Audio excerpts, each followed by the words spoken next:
Hello, friends. Myself, Amit Sinha, and I welcome all of you to Amit Sinha IS Academy.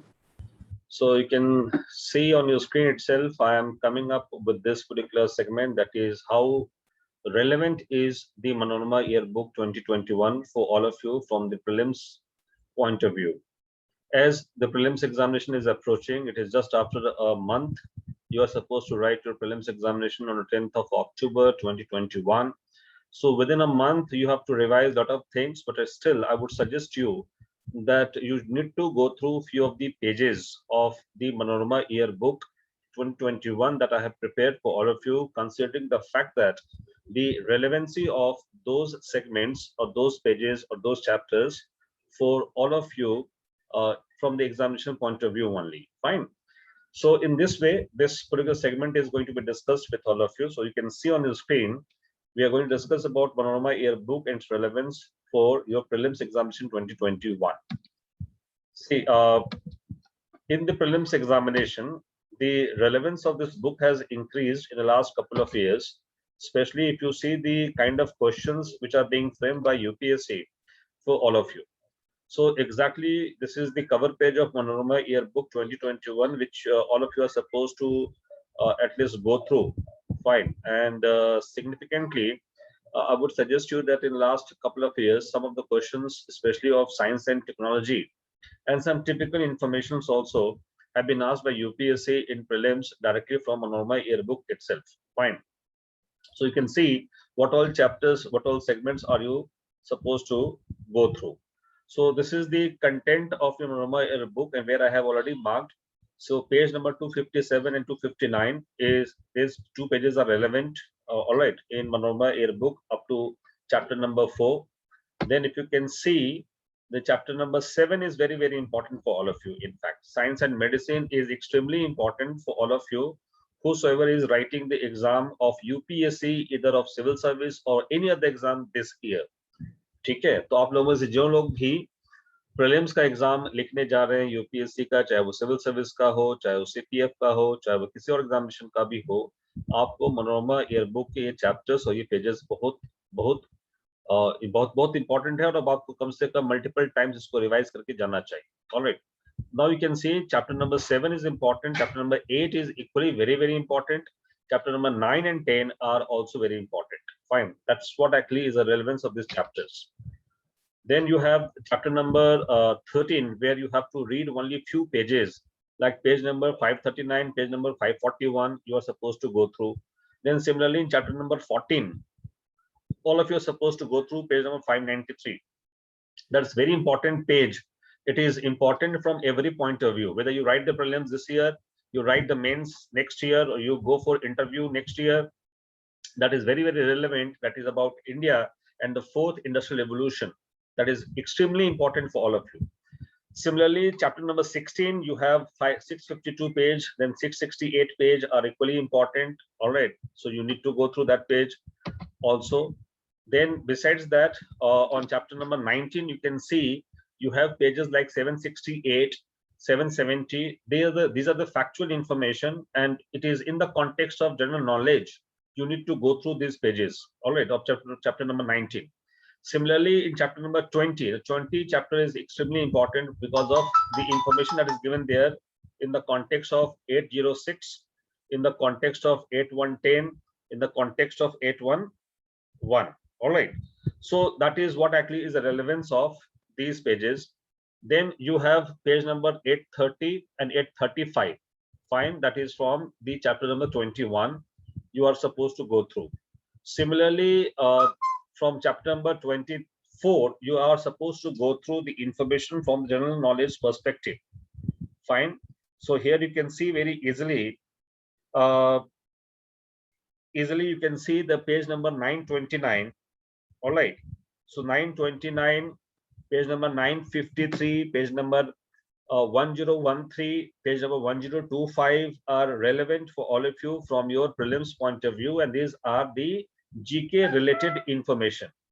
All right, so you need to understand the relevance of these all segments. Fine, so in this way, these all pages and the chapters that I have highlighted are relevant for all of you, so kindly go through this. मैं अभी आपसे फिर से एक बार दोबारा गुजारिश कर रहा हूं कि जो लोग भी सीरियस है अपने अटेम्प्ट के लिए और प्रीलिम्स क्वालिफाई करना चाहते हैं, they should not leave these pages, they should not leave any stone unturned. Alright, so they should not leave these pages without going through. So you need to go through this. ठीक है, तो आप सब लोग पढ़ेंगे. Exactly, I have highlighted the national education policy you need to go through for this year's prelims. आपसे expected है कि एक दो क्वेश्चन पूछे जाएंगे ही जाएंगे, तो आप इसको जरूर पढ़ें. ठीक है, नेशनल एजुकेशन पॉलिसी दिया हुआ है पेज नंबर 541, 552 पे. सो इसको अच्छे से पढ़ लीजिए. Similarly, the NIRF ranking is also given on page number 539. So all of you must go through that also. ठीक है.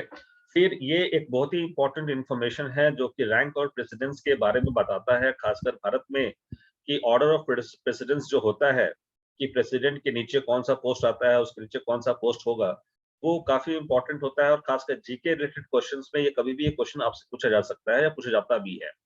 तो खासकर सिविल सर्विस में अब इसके क्वेश्चंस के चांसेस कम हो गए, लेकिन फिर भी आपके जो भी कॉम्पिटिटिव एग्जामिनेशंस होते हैं, चाहे वो आप बीपीएससी लिख रहे हैं, चाहे यूपीपीसीएस लिख रहे हो, चाहे आप सीपीएफ लिख के एग्जाम लिख रहे हो, यूपीएससी द्वारा कंडक्ट किया जाता एग्जाम है, तो वहां पे ये सारे इंफॉर्मेशन आपके काफी हैंडी होते हैं. तो इसको आप जरूर एक बार देख लें. सिमिलरली पेज जो है 487 काफी इंपॉर्टेंट है, क्योंकि इसमें कुछ इंफॉर्मेशन हैं, जैसे कि आपको हिंदी में जो महीने होते हैं उसके बारे में बहुत कम लोगों को जानकारी होती है, खासकर इंग्लिश एजुकेटेड और कॉन्वेंट एजुकेटेड स्टूडेंट्स को इनकी जानकारी कम होती है. तो इसलिए आप इसको चैत्र, वैशाख, ज्येष्ठ, आषाढ़, श्रावण, इसे जो कैलेंडर है, हमारा साका कैलेंडर है, उसको भी थोड़ा सा जान के रखिए, क्योंकि हो सकता है ऐसा क्वेश्चन आपसे पूछा जा सके कि कौन सा पहले आता है, कौन सा बाद में आता है महीना. ठीक है. सिमिलरली जो नेशनल हेरिटेज एनिमल है, एक्वेटिक एनिमल है, इसके जो फैक्चुअल इंफॉर्मेशन है वो भी दिया हुआ है इसी पेज पे. इस पेज को भी जरूर आप देखेंगे एक बार.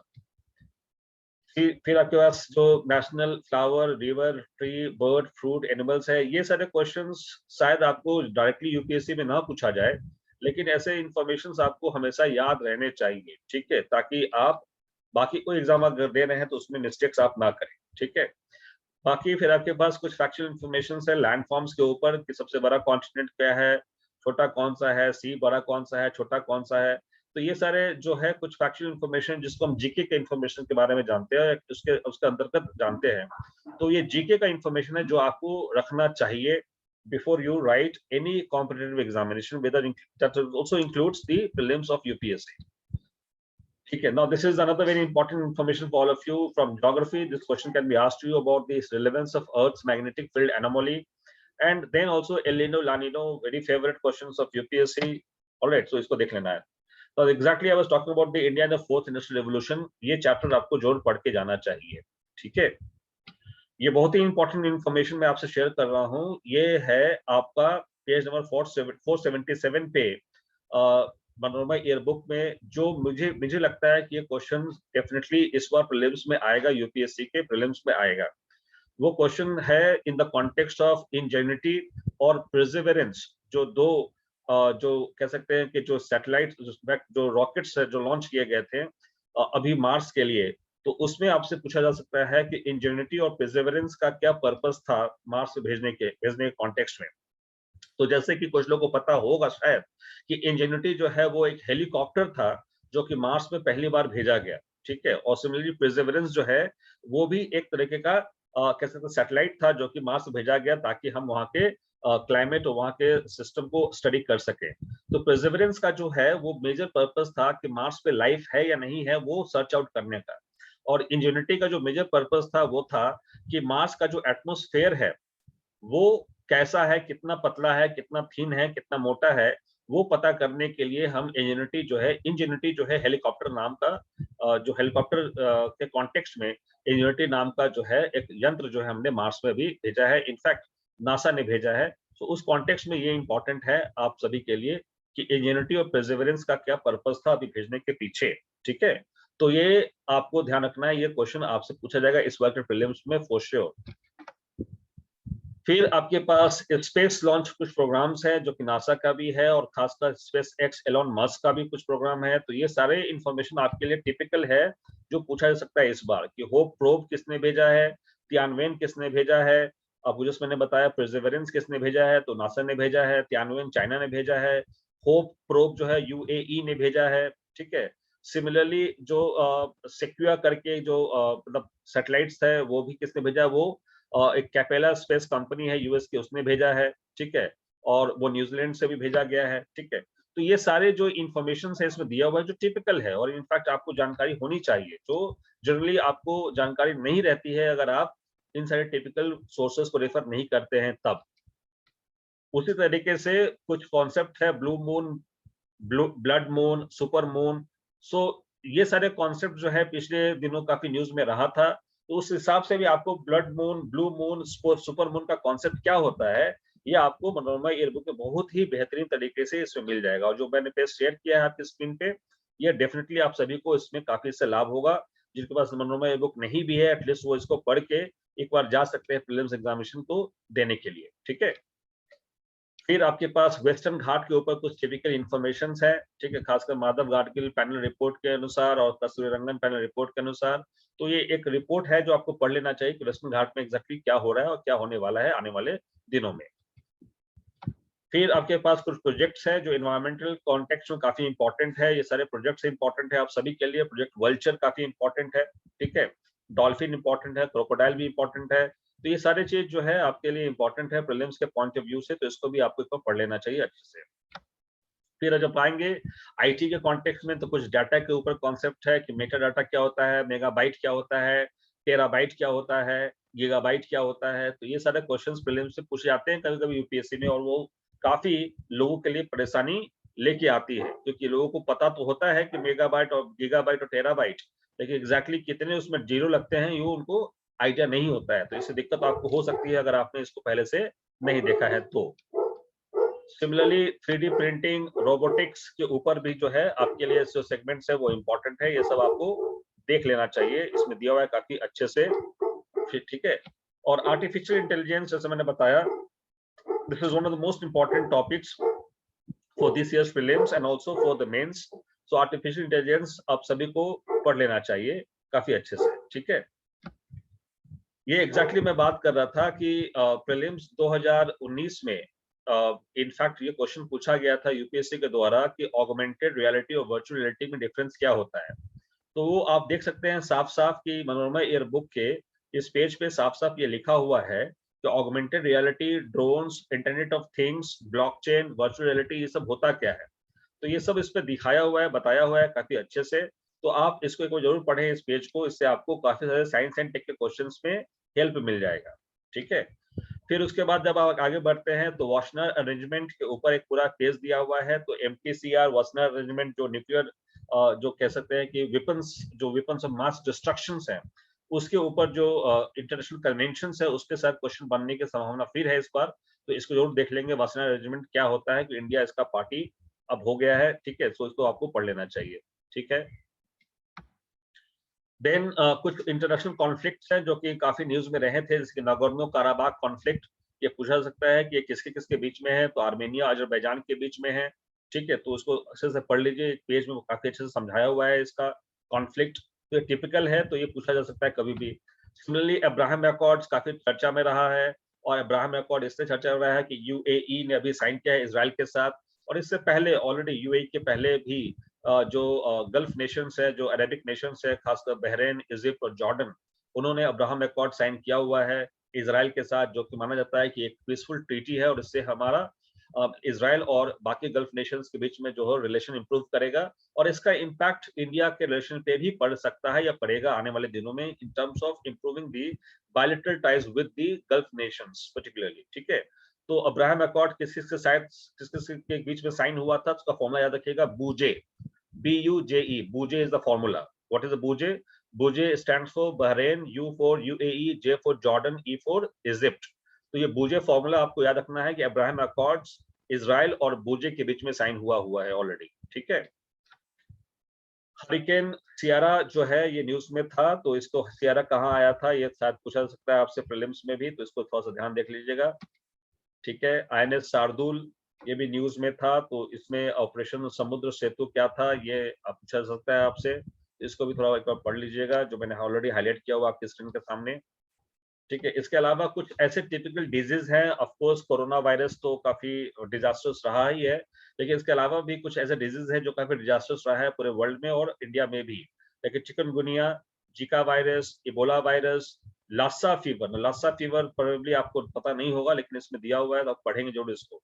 नेपा वायरस अगेन ये फिर रीसर्फेस कर रहा है केरला में, जैसा आपको पता होना चाहिए, करंट अफेयर्स अगर आप पढ़ रहे हैं आजकल भी न्यूज़पेपर पढ़ रहे होंगे, तो नेपा वायरस फिर से केरला में रिवाइव कर रहा है। तो नेपा वायरस इंपॉर्टेंट है फिर से आप सभी के लिए प्रीलिम्स के कॉन्टेक्स्ट में, ठीक है। देन आप देखेंगे प्रियन डिजीज क्या होता है, प्रियन डिजीज भी टिपिकल है जो इस बार दिया हुआ है मनोरमा एयर बुक में, तो इसको भी एक बार पढ़ लेंगे। कोविड-19 के बारे में तो बहुत कुछ ऑलरेडी पब्लिक डोमेन में आ चुका है, तो वो भी इम्पोर्टेंट रहेगा आप सभी के लिए, ठीक है। इसके अलावा जो टिपिकल इन्फॉर्मेशन है, national heritage animal, aquatic animal वगैरह वगैरह, तो ये सब मैंने आपको चर्चा कर ही दिया है कि ये सभी एक बार आप लोग देख लेंगे ब्रीफली। तो इन नटसेल अगर मैं कहूँ तो यही कुछ 25-30 पेजेस हैं जो आपके लिए काफी इंपॉर्टेंट है, apart from the pages that I have already marked you, in fact I have already marked in the very beginning of my this particular video, ठीक है। तो उस वीडियो को आप देखेंगे शुरू में, तो उसमें आपको समझ में आएगा कि ऑलरेडी मैंने बताया हुआ है कि कौन-कौन से पेजेस आपको देखते रहना है और कैसे आपको इसका फायदा उठाना है। तो मात्र इतना ही पेज आपको पढ़ना है मनोरमा एयर बुक से, जो कि आप शायद 1 या 2 दिन में खत्म कर लेंगे और ये आपको कम से कम 1-2 क्वेश्चंस का एडवांटेज दे देगा प्रीलिम्स में। तो इससे मुझे लगता है कि आप लोगों का काम आसान हो जाएगा और जिनको मनोरमा एयर बुक नहीं पढ़ा हुआ है, जिन्होंने नहीं पढ़ा है, तो उनके लिए भी अभी बहुत बड़ा एक बर्डनसम नहीं लगेगा, क्योंकि इसके थ्रू मुझे लगता है कि मैंने जो एफर्ट डाला है और लिया है, इससे आपका कुछ काम आसान बिल्कुल हो सकता है और होगा ही होगा। तो इन सारे पेजेस को आप पढ़ लीजिए। इसके थ्रू आई बिलीव कि आप सभी को मनोरमा एयर बुक से क्वेश्चंस बनने की संभावना है। आप उसके रीच में रहेंगे और आप उसको पकड़ लेंगे और इनफैक्ट आप उसको सॉल्व भी कर लेंगे। So with this only, I am concluding the session and wish you all the best for the prelims 2021. I'll keep coming with such kind of small videos in the context of the relevant materials and the significant uh, contents for all of you from your prelims and the mains point of view as well. Fine. So with this, I am concluding and signing it off. I wish you all very best. You all must come out with flying colors in this year's prelims examination of UPSC for in the civil service examination. All right. So thank you then. आप लोग सब अपना ख्याल रखिए, ध्यान रखिए और अच्छा कीजिए। Thank you. Take care. Bye bye.